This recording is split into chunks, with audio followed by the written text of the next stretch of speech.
भारत के सपोर्ट में कूद पड़ा पूरा तालिबान और रूस ने क्यों भेजा रेल से काला खजाना।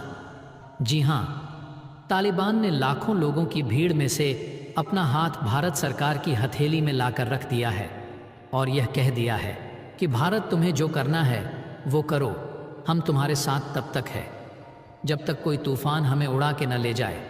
और इस समय भारत और रूस के रिश्ते कभी इधर कभी उधर सुर्खियां बटोर रहे हैं। यानी पूरी दुनिया शौक में है कि भारत और रूस के रिश्ते इतने मजबूत हैं जो रूस ने रेल से पूरा का पूरा खजाना ही भेज डाला। आप मेरा यकीन नहीं मानेंगे कि तालिबान ने भारत की हथेली में अपना हाथ लाकर रख दिया। ये कब हुआ?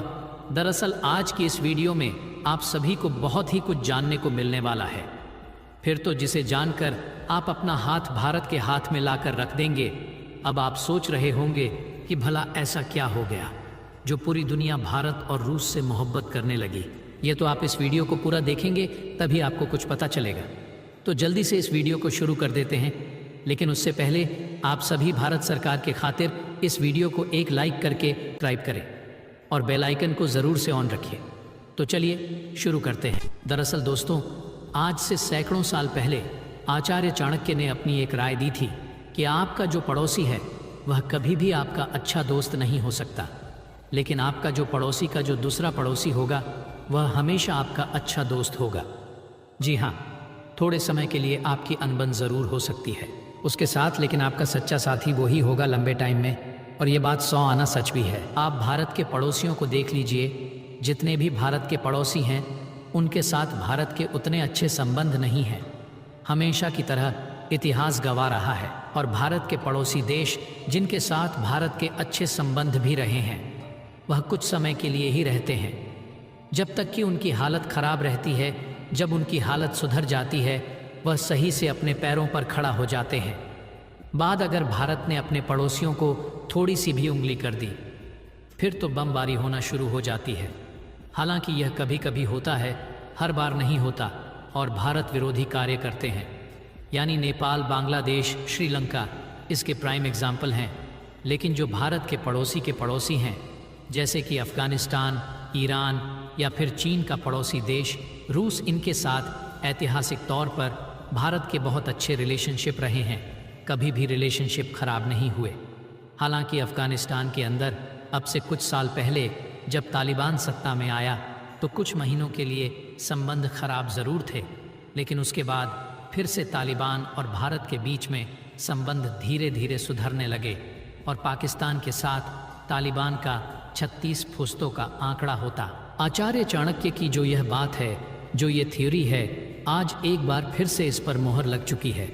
दरअसल हुआ ये है, आपको याद होगा एक हफ्ता पहले मैंने आपको खबर दी थी कि रूस ने ऑफिशियल तौर पर पाकिस्तान को इनविटेशन लेटर भेजा है जो INSTC है, यानी कि international north south transport corridor. आप इसमें शामिल हो जाइए।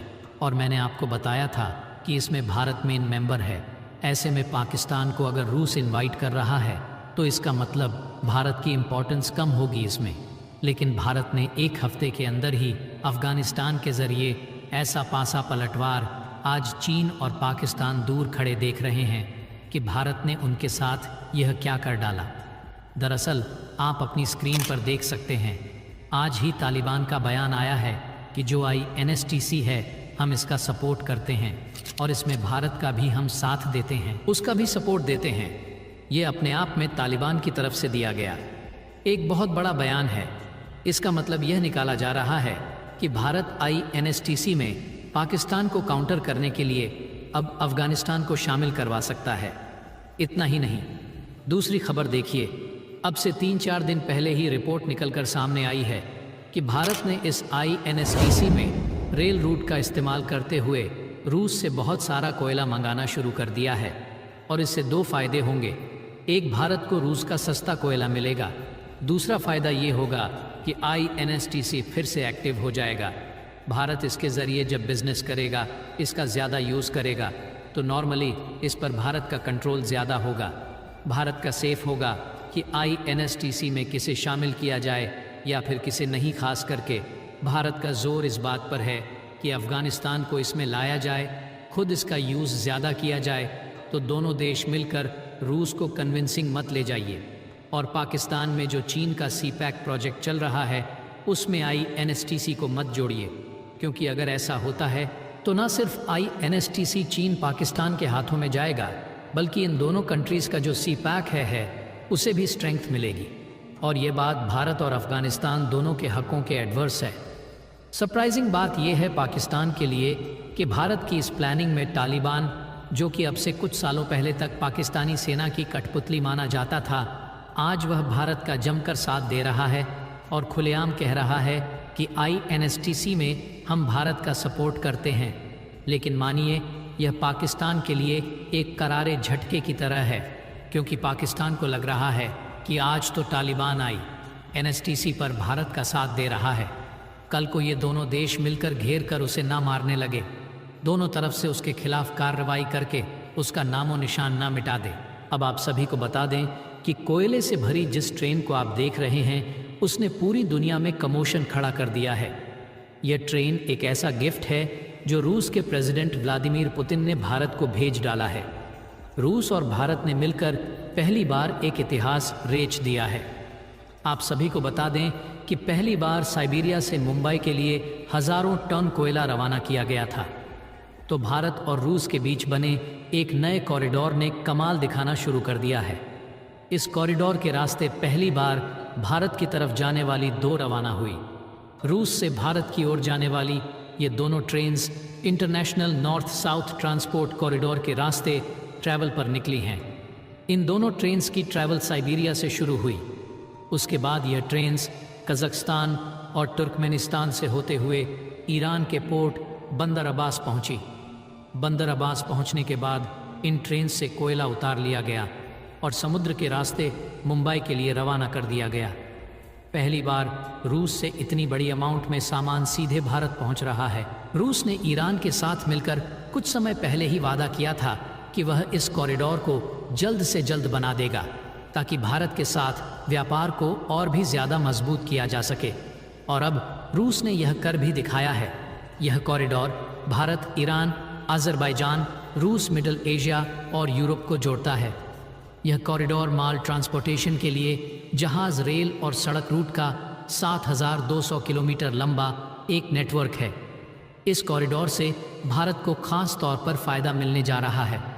बताया जा रहा है कि इस कॉरिडोर से 12 मिलियन टन से ज़्यादा व्यापार होने की पॉसिबिलिटी है। इस कॉरिडोर के बनते ही रूस के सेंट पीटरबोर्ग से मुंबई तक सामान अब 20 से 25 दिनों में ही पहुंच जाएगा, जबकि पहले रूस से भारत आने में सामान को 40 से 45 दिन लगते थे। इस कॉरिडोर के साथ ही भारत एक और कॉरिडोर पर काम कर रहा है, जिसे India middle east Europe economic corridor कहा जा रहा है। ये कॉरिडोर भी भारत से निकलकर मिडल ईस्ट के रास्ते होते हुए इजराइल पहुंचेगा, उसके बाद ग्रीस तक चला जाएगा। ग्रीस पहुंचने का मतलब है कि भारत आराम से पूरे यूरोप में बिजनेस कर सकेगा। तो दोस्तों, आप सभी की इस खबर पर क्या राय है, आप हमें कमेंट बॉक्स में ज़रूर बताएं। और वैसे आप सभी को यह वीडियो कैसी लगी? अगर अच्छी लगी है तो इस वीडियो को लाइक करके मेरे और आपके चैनल को सब्सक्राइब करें और बेल आइकन को ज़रूर से ऑन रखें, ताकि हमारी हर आने वाली वीडियो की नोटिफिकेशन आपको समय पर मिलती रहे। तो चलो हम मिलते हैं ऐसी मज़ेदार और इंटरेस्टिंग खबरों के साथ। तब तक के लिए बाय।